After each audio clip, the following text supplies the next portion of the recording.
By the time Obinna turned 40, life had finally become gentle with him. It was not perfect, but it was peaceful. Every morning, his house woke up to the sound of children laughing as they ran through the hallway. His wife moved through the kitchen calmly, humming softly as she prepared breakfast. The walls of his home held warmth, not fear. Love lived there freely, something Obinna never knew growing up. Sometimes, when he watched his children argue playfully or fall asleep in his arms, his chest tightened. Not from pain, but from disbelief. He had once been the child nobody protected. Now he was the man who protected everyone. He thought the past was done with him. He was wrong. That afternoon, the sun hung lazily in the sky when his gatekeeper knocked on the living room door. The knock was hesitant, uncertain. "There's someone outside," the man said carefully. She says she's your mother." The words landed without noise, but they shook him. Mother. Obinna felt his throat tighten. Not with anger. Not with excitement. With something colder, distance. The kind that forms when pain has settled too deeply to scream anymore. He stepped outside slowly. She stood there, thinner than memory, dressed simply, her eyes filled with fear and hope fighting each other.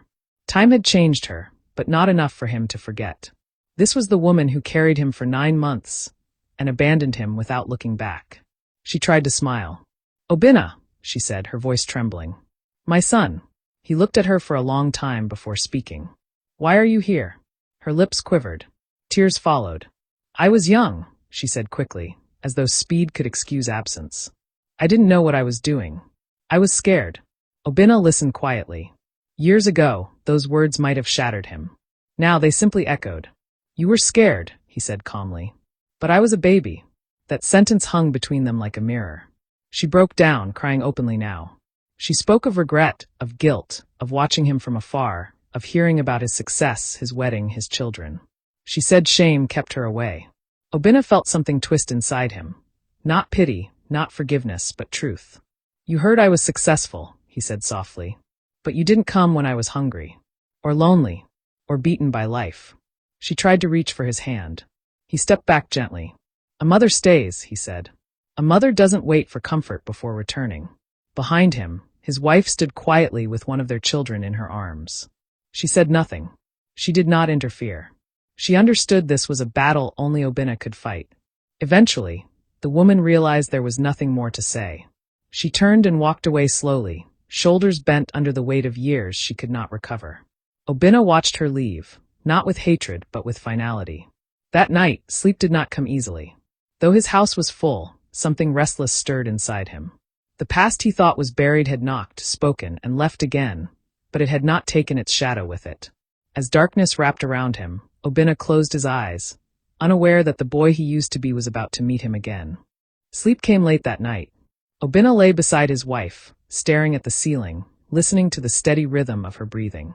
His house was quiet, but his mind was not. The woman who had stood at his gate earlier had left, yet her presence refused to go with her. She had touched something old and fragile, something he thought had hardened beyond feeling. When sleep finally took him, it carried him backward. In the dream, Obinna was no longer a man. He was a child again, barefoot, thin, and standing in the rain. The cold soaked into his bones as water ran down his face, mixing with tears he didn't remember crying. The house behind him was dark. No light. No worms. Just silence.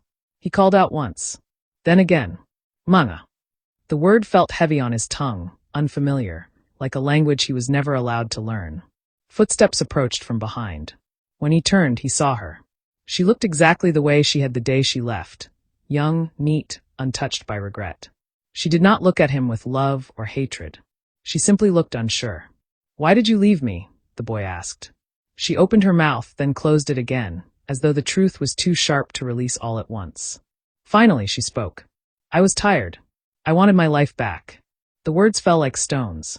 The boy stared at her, rain dripping from his hair. "Was I the thing stopping you?" She did not answer immediately. When she finally did, her voice was low. "I thought you would be fine." Something inside the boy broke quietly. "I wasn't," he said. The rain grew heavier. She tried to reach for him, but when her fingers touched his skin, they passed straight through, as though he was made of smoke. "I missed you," she whispered desperately. "Every day." "But you didn't come," the boy replied. That was when Obinna, the man, appeared beside the child. Older. Taller. Stronger. He looked at the boy with eyes full of understanding, then turned to face the woman. "You didn't miss me enough," the man said calmly. The dream shattered. Obinna woke up gasping for air, his heart pounding violently in his chest. His wife sat up instantly, wrapping her arms around him before he could even speak. He did not cry, but his body trembled as though it remembered a pain his mouth could not describe.